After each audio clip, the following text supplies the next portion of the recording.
Hello दोस्तों, कैसे हैं आप सब। राम जी की पाठशाला में आपका बहुत बहुत स्वागत है। उम्मीद करता हूँ आप सब अच्छे होंगे और आपकी तैयारी भी बहुत ही बेहतर ढंग से चल रही होगी। जैसा आप सबको पता है, हम सीआरपीसी को समझने का प्रयास कर रहे हैं और लास्ट लेक्चर में हमने जज और मजिस्ट्रेट्स के बारे में जाना था, उनकी शक्तियों के बारे में जाना था। और उससे अगला लेक्चर आज बहुत इंपॉर्टेंट है, जो आपके एग्ज़ाम पॉइंट ऑफ व्यू से काफ़ी सारे क्वेश्चन इनमें से बन सकते हैं और ये आपके आने वाले पुलिस के जीवन में भी बहुत आवश्यक होगा। जिसमें आज हम पढ़ेंगे पब्लिक प्रोसिक्यूटर यानी लोक अभियोजक को, असिस्टेंट पब्लिक प्रोसिक्यूटर यानी सहायक लोक अभियोजक को। एक धारा जो 65 थी आईपीसी की, यानी जुर्माना ना देने पर कितना कारावास बढ़ाया जा सकता है, वही धारा से यहाँ पर रिपीट होगी। उसके बाद हम कुछ और भी सेक्शन समझेंगे जो आपके लिए बहुत ज़्यादा इंपॉर्टेंट है। तो चलिए शुरू करते हैं। पहले आप लोग स्क्रीनशॉट ले लीजिए। आप बोलते रहते हैं भाई स्क्रीनशॉट, तो स्क्रीनशॉट लेने के बाद देखो, आपको मैं एक बात बताता हूँ। सेक्शन 24 बात करता है लोक अभियोजक के बारे में, यानी पब्लिक प्रोसिक्यूटर के बारे में।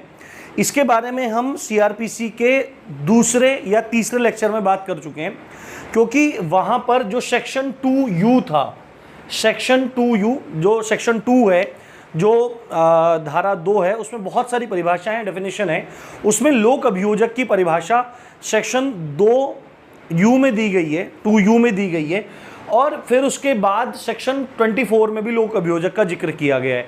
वहाँ पे मैंने बोला था कि जब आगे जाएंगे तो बताएंगे इसके बारे में। अब एक बात बताइए, कोड को लिखने वाला, संहिता को लिखने वाला क्या पागल था? उसने 2 धाराओं में एक ही व्यक्ति का जिक्र क्यों किया? यहाँ पे पागल नहीं था।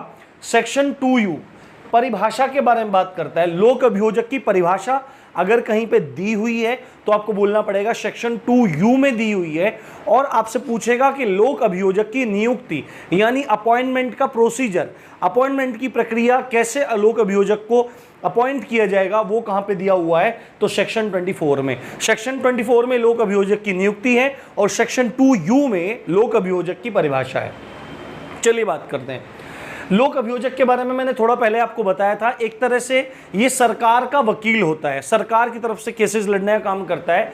या सरकार यदि किसी गरीब व्यक्ति को विधिक सहायता देना चाहती है तो सरकारी वकील करके देती है, सरकारी वकील केस लड़ते हैं। तो ये लोक अभियोजक एक तरह से सरकारी वकील है, जो सरकार की तरफ से केसेस को लड़ता है, उसकी तरफ से मुद्दों को उठाता है। तो अभी इसमें इंपॉर्टेंट बात यह है कि लोक अभियोजक की नियुक्ति कौन कर सकता है? तो सेंट्रल गवर्नमेंट भी कर सकती है, स्टेट गवर्नमेंट भी कर सकती है, यानी केंद्र सरकार और राज्य सरकार दोनों इसकी नियुक्ति कर सकती हैं। Not a big issue. अब ये मतलब क्यों नियुक्त किया जाता है, ये जानना जरूरी है। तो इसके 2 मुख्य कार्य हैं। या तो सेंट्रल गवर्नमेंट या स्टेट गवर्नमेंट को जब हाई कोर्ट में अपील करना होता है, हमने कल देखा था कि सबसे बड़ा दंड न्यायालय कौन सा है? हाई कोर्ट सबसे बड़ा दंड न्यायालय है जो दंड देता है।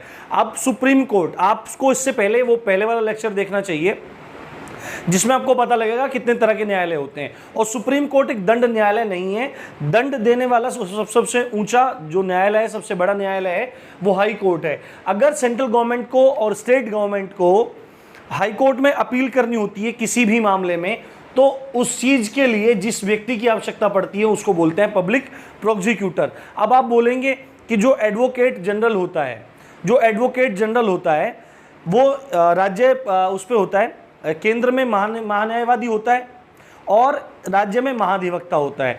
तो जो महाधिवक्ता होता है वो जो राज्य सरकार का मुखिया होता है, यानी मुख्यमंत्री होता है, उसको विधिक सलाह देने का काम करता है। और वो दोनों सदनों में जाके बैठ सकता है, उसमें भाग ले सकता है, पर मतदान नहीं कर सकता। बट यहाँ पे क्या चीज़ है, जो लोक अभियोजक है ये हाई कोर्ट में अपील करने का काम करना। मतलब कि अगर कोई भी सरकार, जो महाधिवक्ता है वो क्या देने का काम कर रहा है? सलाह देने का काम कर रहा है। बट अगर राज्य सरकार को या केंद्र सरकार को हाई कोर्ट में कोई अपील दिलवानी होगी तो लोक अभियोजक के माध्यम से वो कार्य किया जाएगा। और जो इसका मेन काम है, जहां पर इसकी मेन नियुक्ति की जाती है, वो है जिला न्यायालय। जिला न्यायालय किसको कहते हैं? जो जिला जज का न्यायालय होता है उसको जिला न्यायालय कहते हैं। कल हमने समझा था कि मजिस्ट्रेट क्या होता है और जज क्या होता है। तो जज बड़ी पोस्ट होती है, मजिस्ट्रेट छोटी पोस्ट होती है। सामान्यतः एक बात और बता देता हूँ, जो जज होते हैं इनके यहाँ पे दीवानी मामले चलते हैं, दीवानी है ना, व्यवहार मामले चलते हैं।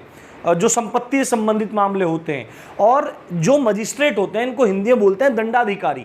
दंडाधिकारी होते हैं, इन दंडाधिकारियों का काम क्या होता है, फौजदारी मामले जो क्रिमिनल केसेस होते हैं इनकी सुनवाई करना होता है। तो जिला न्यायालय में ज़्यादातर कौन बैठते हैं, जिला न्यायालय में इसकी नियुक्ति कर सकते हैं कौन, केंद्र सरकार और राज्य सरकार।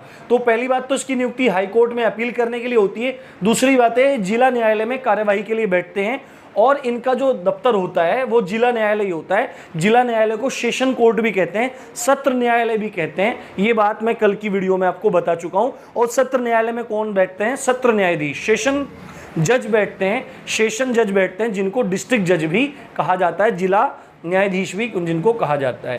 अब ये नियुक्ति होती कैसे है, कौन मतलब करता कौन है, सेंट्रल गवर्नमेंट करती है, स्टेट गवर्नमेंट करती है, बट होती कैसे है। तो डीएम साहब, जिले के डीएम साहब जो होते हैं, डिस्ट्रिक्ट मजिस्ट्रेट साहब होते हैं, वो सेशन जज से, सेशन जज यानी कि डिस्ट्रिक्ट जज, डीजे एक मूवी आई थी ध्रुव जगन्नाथ, अल्लू अर्जुन की मूवी है, आपने देखी होगी। भाई मुझे बहुत अच्छे लगते हैं, साउथ के एक्टर्स बहुत अच्छे लगते हैं, आप लोग भी देखा करो। कई बार मूवीज़ देखना चाहिए, अच्छा रहता है, माइंड फ्रेश हो जाता है।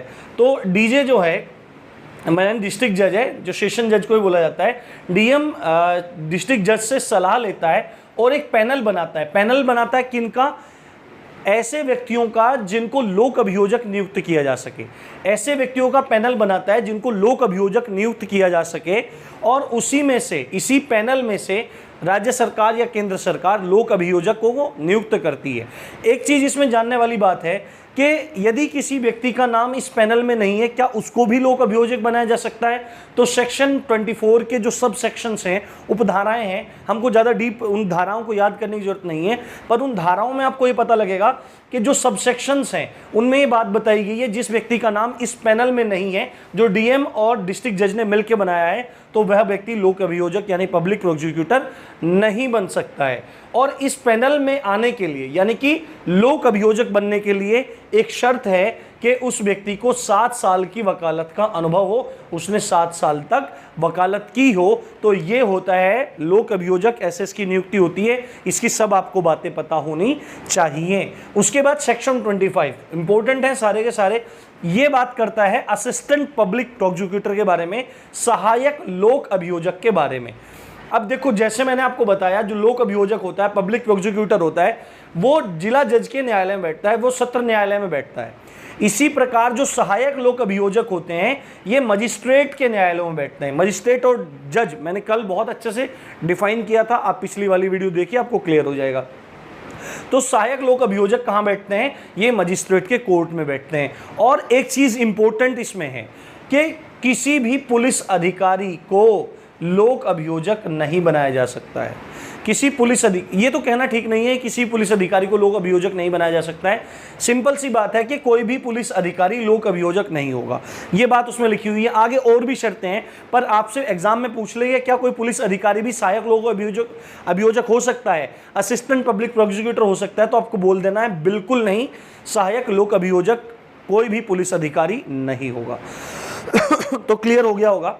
अब चलते हैं सेक्शन 30 की तरफ। सेक्शन 30 बोलता है कि यदि किसी व्यक्ति पर कारावास के साथ में जुर्माना लगाया गया है, कारावास के साथ में जुर्माना लगाया गया है और उस जुर्माने को वो नहीं दे रहा है, वो नहीं चुका रहा है, तो क्या किया जाता है। तो हम आईपीसी के सेक्शन 65 में पढ़ के आए थे, यदि कोई व्यक्ति जुर्माना नहीं चुका रहा है और कारावास के साथ में जुर्माना उसको हुआ है, तो उस जुर्माने की बजाय जो कारावास है उसकी 1/4 सजा बढ़ा देंगे, उसके कारावास में बढ़ा देंगे। यहां पर भी यही बात लिखी है कि जुर्माना न देने पर कारावास का दंडादेश, जुर्माना न देने पर। जो बात सीआरपीसी सेक्शन 30 में लिखी है वही आईपीसी के 65 सेक्शन में लिखी है। यदि कोई व्यक्ति जुर्माना नहीं देता है तो उसके कारावास, जो उसको कारावास हुआ है, उसका 1/4 निकालकर उसमें ऐड कर देंगे। मान लो कि एक व्यक्ति है रामू को सजा हुई 2 साल की, रामू को 2 साल की, और उसको जुर्माना लगा 3,000 का, 3,000 का जुर्माना लगा, 2 साल की सजा हुई। अब रामू 3,000 रुपये जुर्माना नहीं दे रहा है, दे नहीं पा रहा है, मतलब कुछ भी कारण हो सकता है उसमें, वो जुर्माना नहीं दे पा रहा है। तो अब क्या होगा, उसको जो 2 साल की सजा हुई है उसका 1/4 हो जाएगा। 2 साल का 1/4 कितना हो जाएगा, 6 महीना हो जाएगा। यानी कि उसको 2 साल की सजा के साथ में 6 महीना एक्स्ट्रा ऐड कर दिया जाएगा। यहाँ पे 2.5 साल उसका मतलब जो है वो कारावास बढ़ जाएगा। ये बात आपको ध्यान रखनी है। सेक्शन 30 में सीआरपीसी के और सेक्शन 65 में आईपीसी के। अब आगे चलते हैं, बात करते हैं सेक्शन 31 की बात करते हैं। सेक्शन 31 में बोला गया है कि जो सीजेएम है और जो जेएमएफसी है। सीजेएम क्या है, जो चीफ जुडिशियल मजिस्ट्रेट है, यानी मुख्य न्यायिक मजिस्ट्रेट है, जिसकी पावर दी गई है और सीआरपीसी के सेक्शन 29(1) में। यानी जो मुख्य न्यायिक मजिस्ट्रेट है वो 7 साल की सजा दे सकता है। और साथ में हमने जुर्माने के बारे में पढ़ा था, तो अभी जुर्माने की बात यहाँ नहीं कर रहे हैं, अनलिमिटेड जुर्माना वो लगा सकते हैं। ठीक है, अनलिमिटेड जुर्माना लगा सकता है और मैक्सिमम 7 साल की कैद वो दे सकता है। साथ में जो जेएमएफसी है, यानी जुडिशियल मजिस्ट्रेट फर्स्ट क्लास, यानी कि प्रथम श्रेणी न्यायिक मजिस्ट्रेट है, उसकी पावर है सेक्शन 29(2) में। जो धारा है 29(2), उसमें जेएमएफसी प्रथम श्रेणी न्यायिक मजिस्ट्रेट की पावर है, वो 3 साल की कैद दे सकता है और 10 वर्ष का वो 10,000 का जुर्माना कर सकता है। 3 वर्ष की कैद दे सकता है और 10,000 तक का जुर्माना कर सकता है। बट यहाँ पे क्या बात बोली जा रही है सेक्शन 31 में, यदि ये दोनों मजिस्ट्रेट चाहें तो ये 2 गुना दंड लगा सकते हैं, ये 2 गुना दंड दे सकते हैं। यानी कि अगर कोई विशेष मामला इनके सामने आ गया है, और क्योंकि जो मुख्य न्यायिक मजिस्ट्रेट है, जो सीजेएम साहब है, ये 7 साल की सजा दे सकते हैं, और जो जेएमएफसी है, प्रथम श्रेणी न्यायिक मजिस्ट्रेट साहब हैं, ये 3 वर्ष की जेल दे सकते हैं। पर अगर कोई मामला आ जाए तो यहाँ पे ये सेक्शन 31 इनकी पावर को और बढ़ा रहा है। ये कह रहा है कि ये अपनी क्षमता से, अपनी शक्ति से 2 गुनी सजा दे सकते हैं। यानी कि यदि जो सीजेएम साहब हैं, मुख्य न्यायिक मजिस्ट्रेट साहब हैं, ये 7 साल से 2 गुनी सजा, यानी कि 14 साल तक की सजा दे सकते हैं, ये सेक्शन 31 कह रहा है। और जो प्रथम श्रेणी न्यायिक मजिस्ट्रेट हैं, वो 3 साल से बढ़ाकर 6 वर्ष तक की सजा दे सकते हैं, अपने अधिकार से 2 गुनी सजा दे सकते हैं, ये सेक्शन 31 कह रहा है। बट ये एक बात कह रहे हैं कि 2 गुनी सजा दे सकते हैं, पर 14 वर्ष से ज्यादा सजा नहीं दे सकते हैं, 14 वर्ष से अधिक की सजा ये नहीं दे सकते हैं। ये बात यहाँ पे कही गई है। आपको पूरे कानून में 14 नंबर बहुत याद आएगा, है ना, यहाँ पे भी 14 नंबर याद आएगा, और संविधान में भी 14 दिनों की बहुत ज्यादा बात होती है।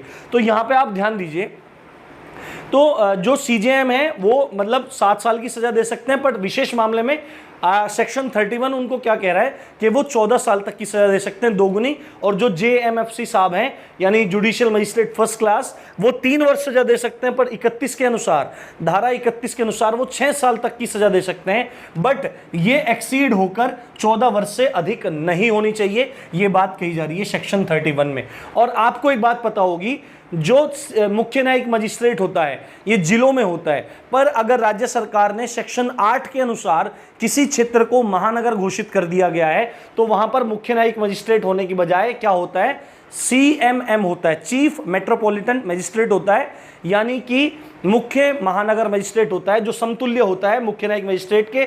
और जो वहां पर महानगर मजिस्ट्रेट होता है, मेट्रोपॉलिटन मजिस्ट्रेट होता है, एमएम होता है, वो समतुल्य होता है प्रथम श्रेणी न्यायिक मजिस्ट्रेट के।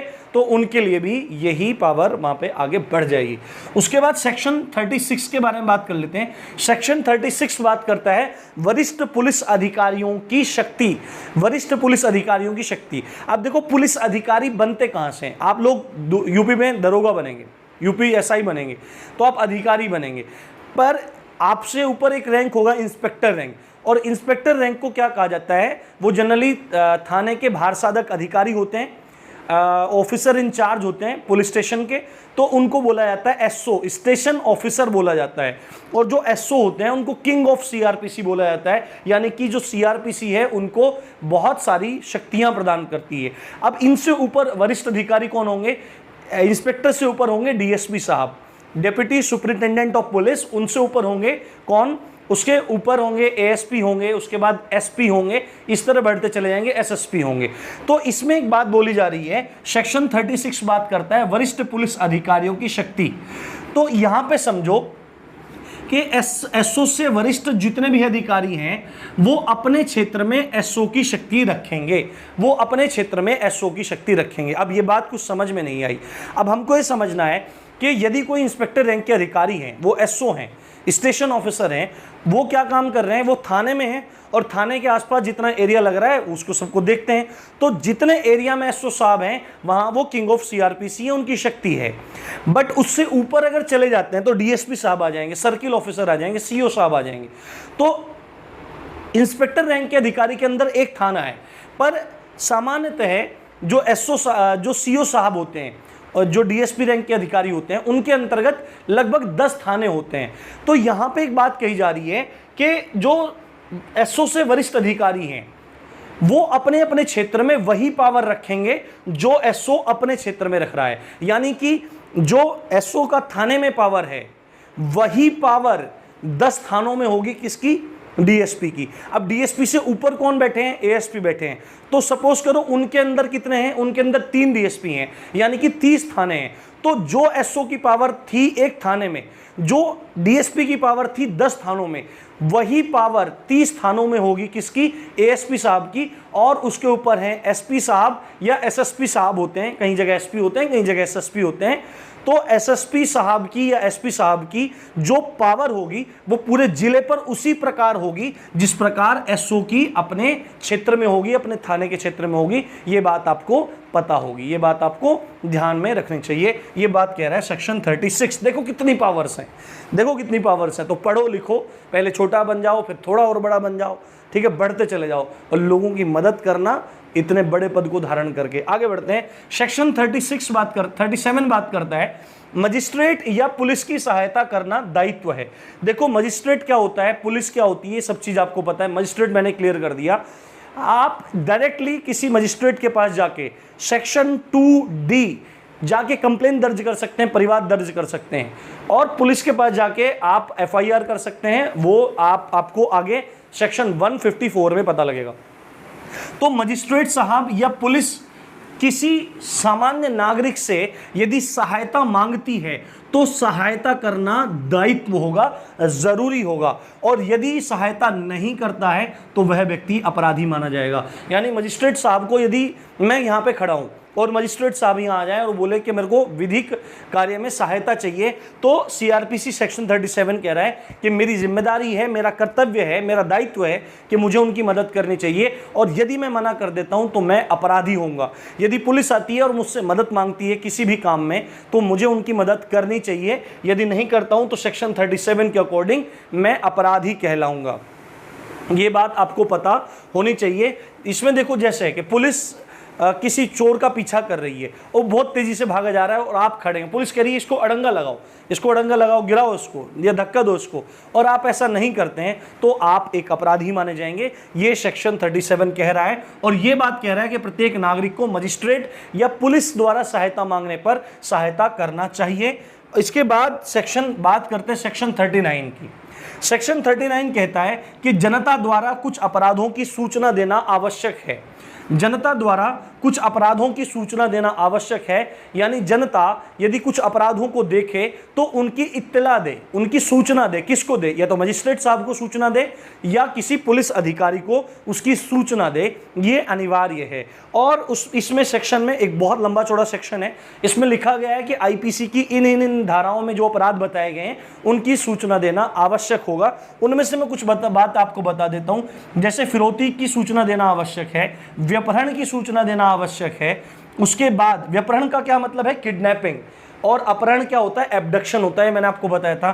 चोरी की सूचना देना आवश्यक है। डकैती की सूचना, उपहति कहते हैं चोट को, हर्ट को कहते हैं, इसकी सूचना देना आवश्यक है। अवरोध करता है, अवरोध आपको पता होगा, अवरोध पढ़ाया था मैंने, अवरोध, सदोष अवरोध, सदोष परिरोध पढ़ाया था। लूट की सूचना देना आवश्यक है। गृह अतिचार, गृह अतिचार मतलब घर में घुस जाना, ये सब मैंने आपको पढ़ा रखा है। इन सब की सूचना इत्यादि और भी हैं, इन सब की सूचना देना अनिवार्य है, ये कह रहा है सेक्शन 39। और आज हम पढ़ने वाले हैं last section, section 40। Section 40 directly बोल रहा है चौकीदारों के बारे में, जो गांव में चौकीदार होते हैं, जो ग्राम सेवक होते हैं, उनके बारे में बात कर रहा है। आपसे पूछा जाएगा कि चौकीदार का जिक्र कौन सी धारा में किया गया है, तो आपको बोल देना है कि सीआरपीसी की धारा 40 में चौकीदार का जिक्र किया गया है। उम्मीद करता हूं आपको लेक्चर बहुत पसंद आया होगा और इसी तरह हम जल्दी जल्दी पढ़ के ख़त्म कर लेंगे। ज़्यादा सेक्शंस हमको नहीं पढ़ने, तो आप वीडियो को लाइक करना मत भूलें, शेयर करें और नए आए तो चैनल को सब्सक्राइब कीजिए। इसी अच्छी बात के साथ आप देख रहे थे राम जी की पाठशाला। मैं हूं राम भारद्वाज। जय हिंद, जय भारत।